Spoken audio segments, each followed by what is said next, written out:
कभी कभार सिलेबस को देख के ओवरवेलमिंग सा लगता है कि और कमाल की बात ये मेथड एक्चुअली में आपके ब्रेन के पैटर्न से बिल्कुल ऑपोजिट, बिल्कुल खिलाफ जाता है। आपको शायद याद होगा, अगर आप मुझसे 11th क्लास के स्टूडेंट रहे और पढ़े हैं तो मैंने बताया हुआ है, आपके कंपैरिजन में यही चीज जापान में पढ़ने वाले बच्चे आपसे बहुत ज्यादा बेहतर करते हैं। तो आखिर उन्हें ऐसा क्या सिखाया जाता है जो आपको नहीं सिखाया जा रहा? क्या आपके साथ कभी ऐसा हुआ है कि आपने एग्जाम से एक दिन पहले बहुत सारी चीजें पढ़ी हूं, लेकिन एग्जाम वाले दिन आपको कुछ भी याद ना रहा हो? इसके पीछे का रीजन बहुत सिंपल है कि आपके पढ़ने का, आपके याद करने का तरीका इफेक्टिव ही नहीं है। जो याद करते हो अगले दिन भूल जाते हो। आपके कंपैरिजन में यही चीज जापान में पढ़ने वाले बच्चे आपसे बहुत ज्यादा बेहतर करते हैं। उन्हें 2000 से ज्यादा कैंजी कैरेक्टर्स को याद करना होता है और लगभग 100 कैरेक्टर्स पर डे की स्पीड से वो उसे याद करते हैं। और सबसे अमेजिंग बात, वो उन्हें पूरे लाइफ स्पैन याद भी रहता है। तो आखिर उन्हें ऐसा क्या सिखाया जाता है जो आपको नहीं सिखाया जा रहा? और धीरे धीरे उनकी लर्निंग टेक्निक्स अब पूरी दुनिया के लिए एक बहुत बड़ा इंस्पिरेशन और एक नया एक्सपीरियंस बनते जा रहे हैं, जिसका लोग फायदा उठा रहे हैं, क्योंकि ये सारी की सारी टेक्निक्स बहुत ही ज्यादा इफेक्टिव और पावरफुल है। और अगर आप भी चीजों को लंबे समय तक याद करना चाहते हैं या ये सारी टेक्निक्स को जीवन में अप्लाई करना चाहते हैं, तो आगे बढ़ने से पहले लिखो I will written. Comment section पे अभी के अभी लिखो आई विल रिटेन। आप एक प्रकार से समझ लो ये पहला स्टेप है इन चीजों को समझने का। जाओ कमेंट सेक्शन पे लिखो आई विल रिटेन। और आज मैं आपको बताऊंगा ऐसी 5 टेक्निक जो बहुत ज्यादा रिसर्च करने के बाद मिली, जिनको अगर आपने फॉलो किया तो याद किया हुआ लंबे समय तक आपको एक्चुअली में याद रहेगा।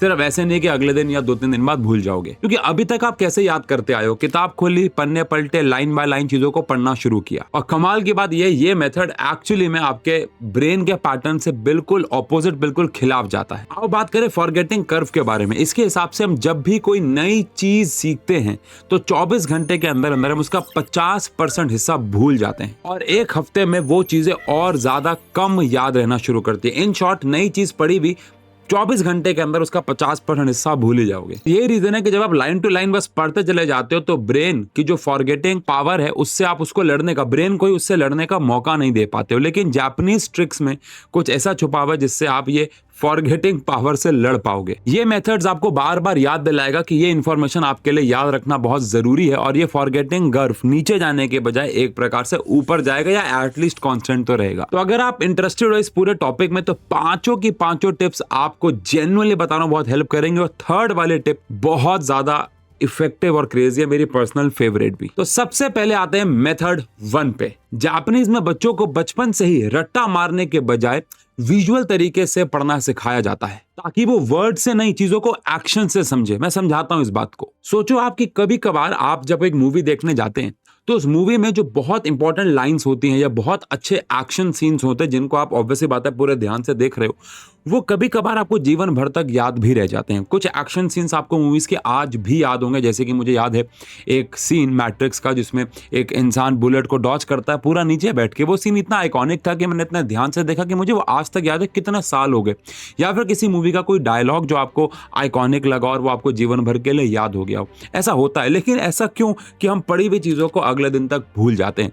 कभी कभार तो मैं पूरी की पूरी वेब सीरीज का हर एक डायलॉग या पूरे पूरे गाने के हर एक लिरिक्स 2-3 बार याद करने के बाद याद हो जाते हैं, या फिर वीडियोस देखने के बाद उनके एक्शन से रिलेट करके हमें वो डायलॉग्स, वो लिरिक्स याद आने लग जाते हैं। हमारा जो ब्रेन है ना, वो एक्चुअली विजुअल्स को, स्टोरीज को, जो हम देखते हैं, यादों को, इन सबको स्टोर करने के लिए जेन्युइनली बना है। और यही कारण है कि वो बोरिंग लाइन टू लाइन चीजों को जब हम पढ़ते हैं तो वो उन्हें भूल जाता है। जैसे कि आपको क्लास में बैटल ऑफ पानीपत अगर आपने बहुत टाइम पहले पढ़ी, जैसे मैंने बहुत टाइम पहले पढ़ी थी, मुझे अब उसका कुछ भी हिस्सा याद नहीं है सिवाय इसके कि वो पानीपत में हुआ था। पता नहीं मैं ये भी सही कह रहा हूँ कि नहीं। द ओनली पॉइंट इज कि मुझे उसके बारे में कुछ याद नहीं है क्योंकि मैंने उसको line to line, date to date रट्टे मार के याद किया था और शायद मैं एग्जाम देने के बाद ही कुछ हफ्तों में उसे भूल गया था। और आप में से कुछ बच्चे शायद अगले दिन ही भूल गए होंगे और बहुत ही कम बच्चों को आज भी याद होगा क्योंकि वो सब विजुअल्स थे, एक कहानी थी, आपने सिर्फ टेक्स्ट को नहीं पढ़ा। बस यही मेथड एक्चुअली में आपके विजुअल नीड्स को समझता है।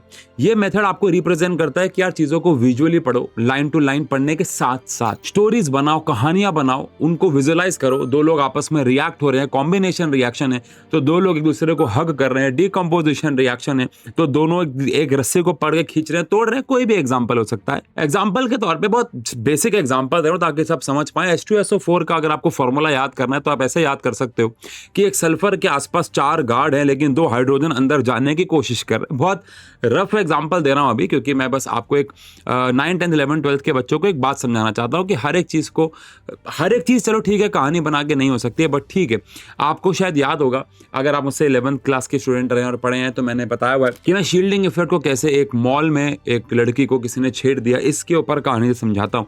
और मुझे बहुत सारे बच्चे आफ्टर 12th कॉलेज में आ गए, कुछ की तो शादी भी होने वाली है, मिलते हैं और आज तक उनको वो कहानी याद है। द ओनली पॉइंट इज कि ऐसे मुश्किल टॉपिक्स की आप खुद से भी कोई कहानी, कोई स्टोरी लाइन बना सकते हो। अब वैसे तो ये टेक्निक हर एक टॉपिक में काम आ सकती है, बट ठीक है, हमारे इंडिया में हमारे पास सिलेबस इतना ज्यादा है कि हम हर एक में इसको यूटिलाइज तो नहीं कर पाएंगे, लेकिन मुश्किल टॉपिक्स में ऐसे कहानी बना के अगर पढ़ोगे तो बहुत इफेक्टिवली चीजें याद कर पाओगे। अब अगले मेथड पे जाने से पहले अगर आपने वीडियो यहां तक देख ली है तो चैनल को सब्सक्राइब जरूर करना ताकि हम साथ में मिलकर ग्रो हो सके। चलिए चलते हैं मेथड नंबर 2 पे। आप में से बहुत सारे बच्चों को अपना सिलेबस एक पहाड़ जैसा लगता होगा। कभी कभार सिलेबस को देख के ओवरवेलमिंग सा लगता है, लगता है कि ये तो बहुत ज्यादा सिलेबस है और देखते ही थक जाते हो। बस यहीं पे जापानीज लोग क्यूमॉन मेथड का इस्तेमाल करते हैं, जहां के मैंने आपको बताया था कि ये 2000 कैंजी कैरेक्टर्स को याद करते हैं ताकि अपनी भाषा को ये फ्लुएंटली बोल पाए। काम तो मुश्किल है लेकिन ये मेथड इस काम को आसान बना देता है। कैसे? पूरे के पूरे बड़े से पहाड़ वाले सिलेबस को छोटे छोटे चंक्स में बांटना। इस मेथड में आप, अगर मैं आपके सिलेबस के रिस्पेक्ट से आके बात करूं तो पूरे चैप्टर को एक दिन में पढ़ने का गोल कभी भी नहीं बनाते। इस चैप्टर में आप छोटे छोटे गोल्स बनाते हो, जैसे कि मैं आज 10 पेज पढ़ूंगा, या फिर अगर इस चैप्टर में 6 टॉपिक्स हैं तो आज मैं सिर्फ एक टॉपिक पढ़ूंगा, या फिर आज मैं 500 क्वेश्चन नहीं बनाऊंगा, इस टॉपिक के सिर्फ 10 सवाल बनाऊंगा। यानी अगर आप एक ही सब्जेक्ट को लंबे समय तक पढ़ते रहोगे तो ऑब्वियस सी बात है वो एक थकान और बोरिंग भरा प्रोसेस होगा। पूरे सिलेबस को छोटे छोटे चंक्स में बांटो। ये तो मैंने लगभग हर वीडियो में बोला है और जापानीज लोग भी इसका इस्तेमाल करते आए हैं। और कमाल की बात सुनो, जब आप एक ही बारी में एक चीज को लंबे समय तक पढ़ते हो तो आपका ब्रेन उसमें से बहुत सारी चीजें भूल जाता है, लेकिन अगर आप रोज उस चैप्टर की थोड़ी थोड़ी चीजें पढ़ोगे जो कि आपस में इंटरकनेक्टेड हैं, तो ब्रेन को लगेगा कि ये इन्फॉर्मेशन आपके लिए बहुत ज्यादा जरूरी है और वो आपके उसको लॉन्ग टर्म मेमोरी में स्टोर करता रहेगा। जेन्युइनली स्पीकिंग बहुत इफेक्टिव है। कोई भी ऐसी चीज आप समझ लो जिसको आप रोज थोड़ा थोड़ा करते हो, वो आपको लंबे समय तक याद रहती है, ना कि आपने उसको एक बारी में बहुत सारा कर लिया। तो ये ध्यान रखो, छोटे छोटे चंक्स में सिलेबस को, टॉपिक्स को, क्वेश्चंस को, रोज के टास्क को डिवाइड करो। और अब बात करते हैं मेथड नंबर 3 के बारे में। ये जापानीज फिलॉसफी है जिसका मतलब है कॉन्टिन्यूस इंप्रूवमेंट, जहां पे आपको रोज सिर्फ 1% बेहतर बनना है और ज्यादा नहीं, सिर्फ 1% आपको रोज से बेहतर होना है। रोज एक छोटी सी आदत बनाओ जो पहली बात तो आपके फॉरगेटिंग कर्व को नीचे ले जाने के बजाय ऊपर ले जाए और आपको बेहतर बनाए। जैसे लेटर से रोज पढ़ने के बाद 15 मिनट का रिकैप लो जो भी आपने पढ़ा है। एग्जाम्पल के तौर पर, जैसे अभी तक आप पढ़ाई करते थे और फिर किताब बंद करते थे, नहीं, अब आपको एक नई आदत बनानी है। जब भी आप पढ़ाई करके एक टॉपिक को जो आपने छोटा चंक बनाया उसको पढ़ के अगर आप किताब बंद कर देते हो तो 15 मिनट जो आपका गैप है उसमें सिर्फ 2 मिनट निकाल लो और जो भी आपने पढ़ा है उसको एक बारी आप रिकैप कर लो। 2 मिनट रोज के निकालोगे, 1% बेहतर बनोगे। एग्जाम्पल के तौर पे अगर आप रोज 15 क्वेश्चन बनाते थे तो अगले दिन आपको 17 बनाने हैं, फिर उसके अगले दिन आपको 19 बनाने हैं, रोज 2 क्वेश्चन बढ़ाने हैं। अब ऑब्वियस सी बात है एक लेवल आएगा कि आप 50 क्वेश्चन तक बढ़ोगे। आपको भी पता है कि किस टॉपिक के कितने क्वेश्चंस पे आपको रुकना है, लेकिन रोज एक एक या 2-2 सवाल एक्स्ट्रा बनाने हैं। अगेन एग्जाम्पल के तौर पे हर दिन आपको अपने वर्किंग आवर्स को 5-10 मिनट बढ़ाना है, एकदम से 10 घंटे के बजाय 20 घंटे नहीं। अगर आप बैठ के पढ़ते थे 45 मिनट तो अगले दिन आप 50 मिनट पढ़ोगे, उसके अगले दिन आप 55 मिनट पढ़ोगे और उसके अगले दिन आप 1 घंटा पढ़ोगे।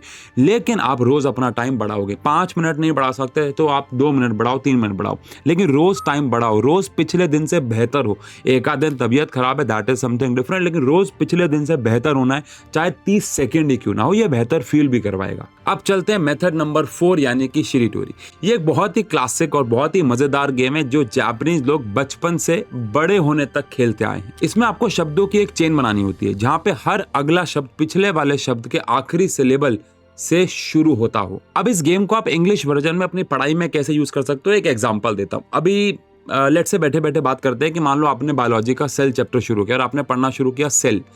अब सेल आप इससे ना एक फ्लो चार्ट बना सकते हो। अभी मैं रफली अगेन एक एग्जांपल के तौर पे बात कर रहा हूँ, इसको दिल पे मत लगाना। लेकिन अगर आपने मान लो पढ़ा सेल, तो सेल में एल पे खत्म हुआ तो एल से आ गया लाइजोजोम, लाइजोजोम खत्म हुआ एम पे जाके तो फिर आपने, क्योंकि उसका लास्ट वाला थोड़ा सा साउंड एम है तो लाइजोजोम, ऑल दो स्पेलिंग अलग है बट ठीक है लाइजोजोम, तो एम पे खत्म हुआ, फिर आपने बोला माइटोकॉन्ड्रिया, फिर माइटोकॉन्ड्रिया आप पे खत्म हुआ एक प्रकार से, तो आपने वहां से शुरू किया ऑटोट्रॉफ्स। मतलब मैं कुछ भी अभी एक फ्लो बनाने की कोशिश कर रहा हूँ। इसको बनाते वक्त आपको बहुत मजा आ सकता है। जैसे मान लो फिजिक्स में आपने शुरू किया मोशन। एंड एन पे आपने खत्म किया तो एन फिर आया न्यूटन। न्यूटन किसकी ऐसा यूनिट है आपको पता है, वो कहीं पे लिखते चले जाओ फ्लो में। अब न्यूटन भी एन पे वापस से खत्म होता है तो न्यूटन से ही कोई और यूनिट यानी कि न्यूटन सेकंड। न्यूटन सेकंड किसकी यूनिट होती है, अरे ये तो मोमेंटम की भी यूनिट होती है, मोमेंटम। एम फिर वापस से आ गया आप मोशन पे, तो एक लूप बनाओ। इससे आपको मजा भी आएगा और छोटे छोटे लेवल पर टॉपिक रिवाइज भी होंगे। और आप इसमें चार्ट जीपीटी की मदद भी ले सकते हो कि मेरे इस चैप्टर को शिरीटोरी गेम में एक बारी कन्वर्ट करके एक लूप दो। मैंने किया है, बड़ा मजा आता है। और वहां से आप उस फ्लो को पढ़ के अपना खुद का भी एक फ्लो बना सकते हो, मजा भी आएगा, टॉपिक भी रिवाइज होगा। अब इस टेक्निक को आप पढ़ाई के दौरान तो इस्तेमाल ना करें, लेकिन रिवीजन के दौरान इस्तेमाल कर सकते हैं। दोस्तों के साथ खेल सकते हैं, बेकार की यूजलेस गेम्स के बजाय इसको खेल सकते हैं। इससे एक तो आपको ये याद रखने में बड़े आसानी होगी कि इस चैप्टर के अंदर कौन कौन से टॉपिक्स हैं, बहुत मजा आएगा, है ना। और इस टॉपिक से अगर आपने एक बार लूप बनाया तो एग्जाम में भी वो लूप फिर खुलता चला जाता है और आप कहीं ना कहीं किसी क्वेश्चन का आंसर जो आपको मिल नहीं रहा था वो मिलना शुरू हो जाता है। मैंने खुद ट्राई किया है। अब जल्दी से कमेंट सेक्शन पे ऐसी कोई भी चैप्टर का नाम लिखो और कोई भी एक शिरीटोरी लूप बनाओ जिसमें कम से कम 5 वर्ड आते हो। देखते हैं आप लोग कितनी देर में बनाते हो। टाइम भी जरूर मेंशन करना कि आपने कितनी देर में बनाया है। अब चलते हैं 5वें मेथड पे यानी कि शैडोइंग। ये एक्चुअली आपकी बहुत हेल्प करेगा थ्योरी वाले टॉपिक्स में, सब्जेक्ट्स में जहाँ पे थ्योरी बहुत ज्यादा हैवी है। इसमें आप किसी भी चैप्टर को पढ़ के उसे तुरंत रिपीट करते हो, किसी का भी वन शॉट देख के, थ्योरी देख के, लेक्चर देख के उसे तुरंत रिपीट करते हैं जैसे कि एक शैडो करती है। इसमें आप चीजों को सुनते हो और सुनने के बाद अगेन उन चीजों को आप रिपीट करते हो बोलकर। अगर आप लिख दोगे तो और बेहतर होगा, बिकॉज इससे आपके मैक्सिमम सेंसेस सेम चीज को रिपीट करेंगे, आपका ब्रेन में वो चीजें लंबे समय तक फीड होना शुरू कर देंगी शैडोइंग मेथड से। जब आप इतने सारे काम एक साथ करते हो कि सुन भी रहे हो, उसको अपने दिमाग में प्रोसेस भी कर रहे हो, फिर लिख भी रहे हो। लिखना वो नहीं है जो लेक्चर में चल रहा है, जो आपने सुना है उसी को आपने बस अपने शब्दों में लिखा है। पहले बोलना भी है जो आपने, देखो मैं समझाता हूँ एग्जांपल से। मान लो वन शॉट के पहले 5 मिनट आपने देख लिया, अब वीडियो का पॉज कर दो। 5 मिनट में जो भी हुआ उसको बोलो कि आपने क्या पढ़ा। फिर उस 5 मिनट में जो हुआ उसको 20 सेकंड लगा के आप लोग लिखो। यकीन मानो थोड़ा टाइम कंज्यूमिंग है, लेकिन उससे भी क्या फायदा कि आप 3 घंटे का पूरा वन शॉट देख गए और कोई फायदा भी नहीं हुआ। लेकिन भले इस वाले केस में आप 3 घंटे का काम 6 घंटे में करोगे, हो सकता है 9 घंटे में करो, लेकिन भले 3 दिन में वन शॉट खत्म होगा, लेकिन ऐसा होगा कि आप उसे लंबे समय तक याद कर पाओगे। इस शैडोइंग मेथड को आप ऑब्वियसली बात है मैथ्स में उतना यूज नहीं कर पाओगे, लेकिन आप थ्योरी वाले टॉपिक्स में, साइंस में या फिर हिस्ट्री में या फिर किसी भी और हिंदी में, इंग्लिश में, जहां पे थ्योरी बहुत ज्यादा है, चीजें याद बहुत ज्यादा करनी है, फिजिक्स में कम इस्तेमाल होगा इसका, मैथ्स में कम इस्तेमाल होगा, केमिस्ट्री में न्यूमेरिकल वाले केसेस में कम इस्तेमाल होगा, लेकिन बाकी सब जगहों पे बहुत ज्यादा इफेक्टिव है। तो इन 5 टेक्निक में से आपको कौन सी टेक्निक सबसे ज्यादा यूजफुल लगी आप बताइएगा, और इन 5 टेक्निक्स में से आप कौन कौन सी टेक्निक्स को आज से ही यूज करना शुरू करने वाले हैं। बाकी मिलते हैं ऐसी और यूजफुल वीडियोज में, तब तक के लिए ये लाल बटन दबा दीजिए और एक प्यारा सा कमेंट छोड़ दीजिए। मिलते हैं।